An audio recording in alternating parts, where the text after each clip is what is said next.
The Eastern Conference semifinals. Two heavyweights pushed to 7. Toronto survived Cleveland. Orlando dragged Detroit to 7. Both games Sunday. Who has gas left in the tank? I am feeling just fine. Scott drains the 3. Pistons led by 16 after the first quarter. Donovan Mitchell is dancing with the handles. The floater is pure. Still a 14-point deficit. That is a matchup that works in favor of Mitchell. Isaiah Stewart, the big fella, is trying to check him, but the lead is down to 11. This is a major issue for Harden tonight. Costly turnovers. Ron Holland II is gone in transition. Slick, Euro, step, and the finish. Detroit led by double digits at the break. Cavaliers are trying to claw back. Another turnover. An easy flip ahead to Thompson for the massive slam on the other end. It is an 11-point game. Now make it 8. Mitchell hits the 3. Speaking of threes, Struss is loose from the corner. Suddenly, it is a 3-point game early in the fourth. Speaking of shooters, Duncan Robinson off the Jalen Duren board. Not sure about that mustache, man, but you do your thing. The lead is 9. Dunking and Euro stepping to hit the 3 the hard way. Harden knew exactly what he was doing. He sure does. 19 for Robinson. Harden on the other end goes on a 9-0 run. We are tied at 93. Big block there from Duren as he is still going up. The Cleveland bench is silent. They did not react much. On the other end, the Pistons got a bucket and they are about to get another one. Cunningham finds Duren for the finish, pushes the lead to 4. Next, Pistons possession. Cunningham to Duren as he rocks the rim again. He had 11 points and 12 boards. The lead is 6. It is just one possession after another. Bucket after bucket. Cade has 23 points and a 7-point lead right now. Dennis Jenkins with the steal, and that will do it. 23 for Harden and 22 for Mitchell. Not enough. Pistons take Game 1 by 10. Here is Cade after the Game 1 victory. We have been through a lot of scenarios in this game and seen a lot. Just reading how they were guarding us and trying to find the best shot possible. That was it. We did a good job. What benefits can you take away from that 7-game series? The way this team started and how they executed at the end when the game was tied. Look, it is all of it. Understanding what the moment needs and having the poise and confidence to go out and execute. We have basically played in 3 straight elimination games, so we know the drill. You understand how vital the starts are. You understand the urgency and how to close games out. You know exactly how to finish and how to get to your spots on the floor. Then you grow that belief that you can win. I think that grueling series really did a lot of that for us. No surprise that Cade Cunningham powered the Pistons with 23 and 7. He has played 14 postseason games so far. 20-plus in every single one. That is the 4th longest streak in NBA history behind Kareem, LeBron, and Anthony Davis. As for Cleveland, they fought back to tie it but couldn't close the deal in Game 1. Here's what they said. I look at myself first. My turnovers were entirely on me and nothing they did. That led to way too many transition points for them. I do not even know the final count, but it was ugly. If I have to put my mark on one thing, that is the game right there. I mean, how many points did they get in transition off turnovers? 20 or 31? That is the game right there. It is nothing else. Chini Ogwumike is with us to discuss this Detroit versus Cleveland series opener. Chini, it is 93 all with 5 minutes to go. Winning time. Then the Pistons score on 6 straight trips. That efficiency in high-stakes moments is a differentiator. What did you notice? How did they get those buckets? What they got was some help for Cade Cunningham. I was saying that before this series even started. Our star of the Eastern Conference needs some icy hot for his back. He has been carrying this team during winning time. But in those late possessions, I was so impressed with Jalen Duren. Look at the box score. 11 points, but 12 rebounds and 4 assists. He did it all. Most importantly, he dominated that final 5-minute stretch when the game was on the line. He got a block on one end, then Cade dished it to him for a dunk. They got another stop, another dump off, and he slammed it home again. He played with force and massive authority. His postseason numbers might not jump off the screen, but his defense showed up when it mattered most. And he was not alone out there. Think about Duncan Robinson knocking down 5 threes for 19 points. And then there is Tobias Harris, the veteran leader the guys affectionately call Unk on this team. Tobias Harris has actually had 6 straight games with 20-plus points. That is really impressive for the veteran. They call him Unk because he is the OG. He is the calming and consistent presence. If he is Unk, then I guess I am Auntie. We were both part of that same McDonald's All-American class. I have embraced my age. Detroit finally got contributions from everyone when it mattered most. Funny thing how that works. One day you wake up and realize you are on the older side of the aisle. It is no fun. Just wait until you are the grandpa. Man, I like it. Look, you are not the guy. You are just not that guy. I do not know. Maybe that is a story for another day. All right. I want to ask one last question on this game because I was really interested to see that Cleveland front line in action. Mobley and Allen. I am a big fan of theirs and I thought they might have the advantage tonight. Maybe they will over time. They did not have it tonight. What did you notice in the front court matchup between Detroit and Cleveland during Game 1? What is fascinating to me is what we saw in the first-round series regarding the Cleveland Cavaliers and their recent playoff losses. It happens because when guys like James Harden or Donovan Mitchell turn the ball over, that backcourt just puts them in a hole. It creates a terrible situation for Evan Mobley and Jarrett Allen. As much as we say Mobley is a creator, it is a struggle. He is at his best as a recipient of those short roll passes or in pick-and-pop situations. Jarrett Allen is the exact same. When James Horn is giving the ball away, he had 7 turnovers in this game. The whole flow of the offense just breaks down. He is not going to get a look. That is why those two only combined for 11 points on high turnover nights in round 1. Again, 19 turnovers for the Cleveland Cavaliers. That means their big players are not in rhythm. James has to protect the ball. The Cleveland Cavaliers have to do better taking care of the ball. Hopefully, that allows them to unlock their most important players. Just 1 bucket for Allen tonight. Detroit was great when it mattered most. They grabbed Game 1 with total authority. They take Game 1. Shauna, enjoy the conversation. We will discuss the Lakers and the Thunder once that one finishes up. Sounds good. So, the context surrounding tonight's Los Angeles Lakers game is as follows. It is a massive uphill battle. After tonight, LeBron James will have played in 1,921 games in his legendary NBA career.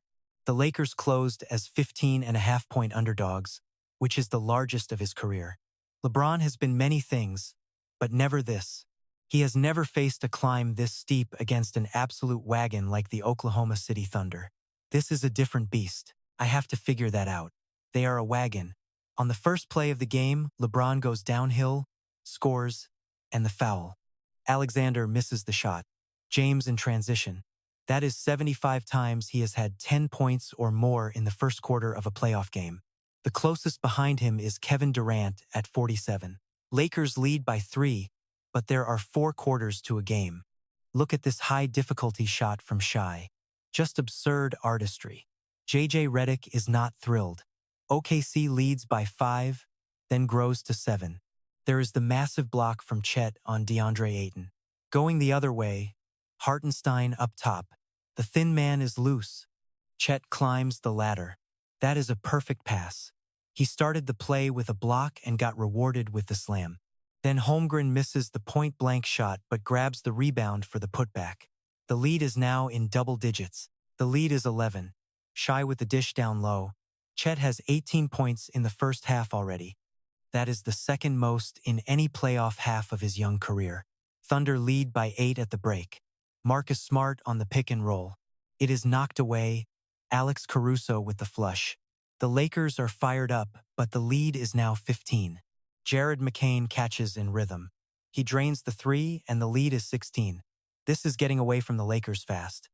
Next possession, another turnover. And it goes right back to McCain again. He is feeling it. In rhythm again. It is good. An 18-point victory on a night where Shai had just 18 points and 6 assists. You know he is going to wreck you at some point. But it was not him tonight. The others stepped up. Now look at the season record for the Lakers against the Thunder. They have played 5 times now. Oklahoma City has won them all. None of the games were particularly close, except for a 9-point game in February.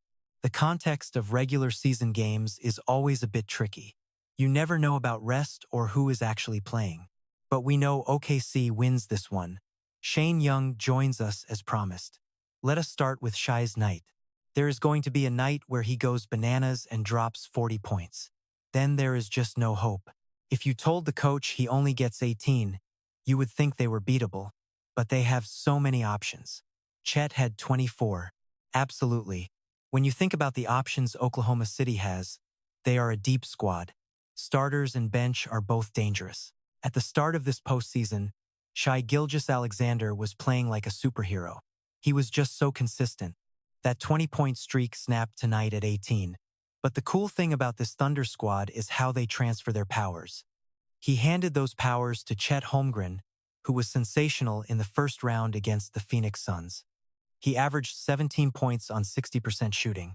He had 18 in the first half tonight and finished with 24. Most importantly, he also grabbed 12 rebounds. He is making an impact on both ends of the floor, just like Shai, but also for Chet because as a contesting defender, he limited the Lakers to 1 of 9 shooting. Only 2 points against him tonight. So while Chet explodes on court, Shai can actually take a breather. But I truly fear for the Los Angeles Lakers right now because Shai is thinking, okay, let me tap back in for Game 2. I really think he is due to explode once again. Give Los Angeles credit for surviving without Luka and Reeves for parts of that series against Houston. I know the Rockets had injuries, so they won a series great. I just don't see a path for the Lakers to compete with the Thunder here. And I always say don't overreact, but I really don't think I am overreacting this time. I am just looking at these teams and their body of work. What do you think? You are not overreacting, Scott. I just think about my Hall of Fame coach at Stanford.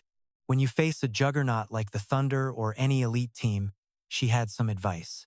She said sometimes all you can do is play prayer defense and hope they miss.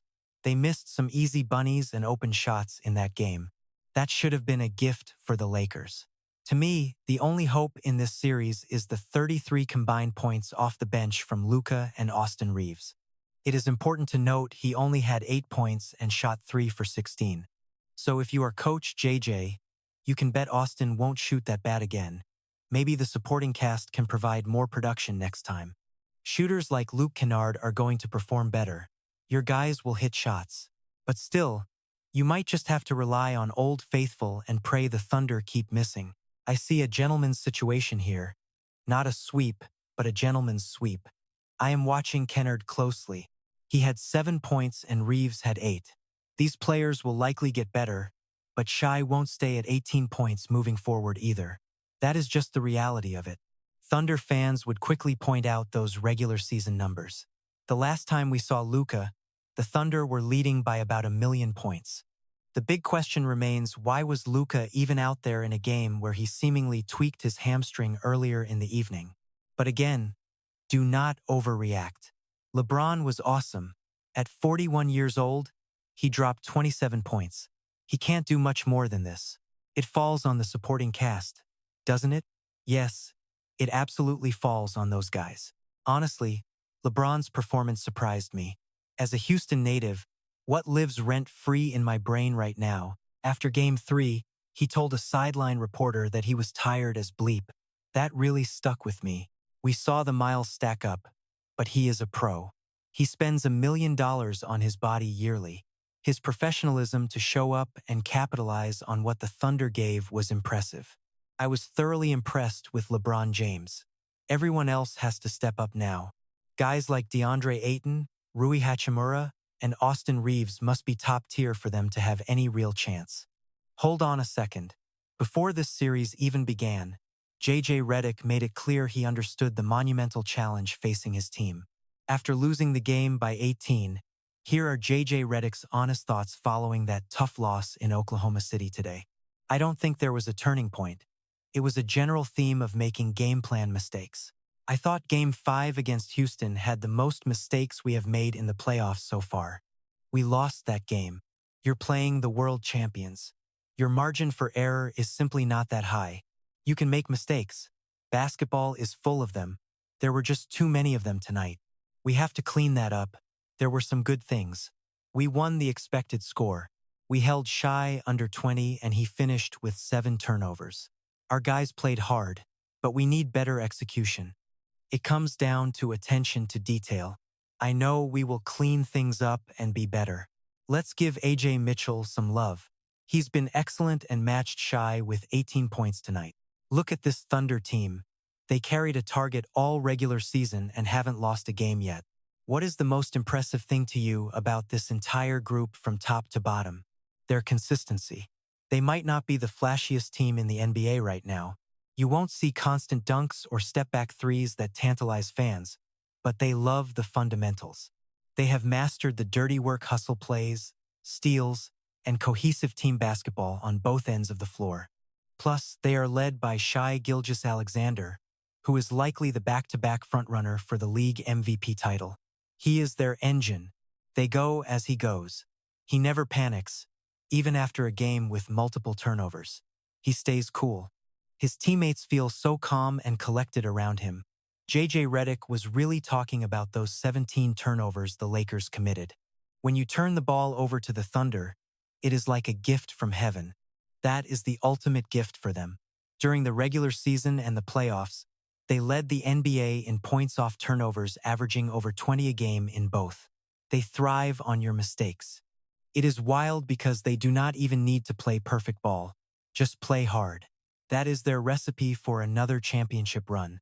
Honestly, it is a total cheat code. Yeah, looking at this box score, the only category where the Lakers actually beat them tonight was turnovers. Besides that, the Thunder just dominated. They are a ruthless, efficient machine. They won all season long and grabbed that #1 seed for a reason. Another big win tonight. Chen, thanks so much for joining us. We always appreciate your insight. Anytime. Honestly, we just started playing like ourselves once that second half kicked off. It took us a minute to find our rhythm tonight to get back to the team we know we are. Look, after a long break, you expect some rust. But we eventually found our groove and did exactly what was needed to walk away with the win. Mark was just mentioning the curveballs they were throwing. You have seen those defensive coverages before, but they definitely tried to keep you off balance all night. Still, that is the first time you have faced that kind of pressure this postseason. How did you feel about your own decision-making out there? Yeah, I was definitely a bit loose with the ball tonight. Way too many turnovers on my end. I think a lot of that just comes down to the rust from not playing for a few days. They were aggressive, no doubt.